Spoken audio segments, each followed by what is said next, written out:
বন্ধুরা, আজকে আমি বীরভূমের মারগ্রাম থানা সংলগ্ন বিষ্ণুপুর গ্রামের দ্বারকা নদীর তীরে অবস্থিত মা অভয়া মায়ের মন্দির আর সেই মন্দিরের বাৎসরিক অনুষ্ঠান পরিদর্শন করাবো।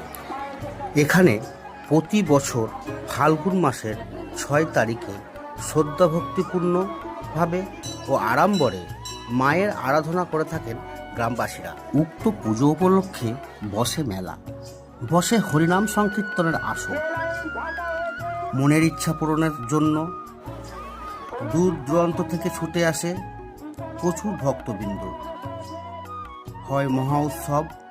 এখানে প্রায় 15-16 হাজার মানুষ মায়ের প্রসাদ গ্রহণ করেন।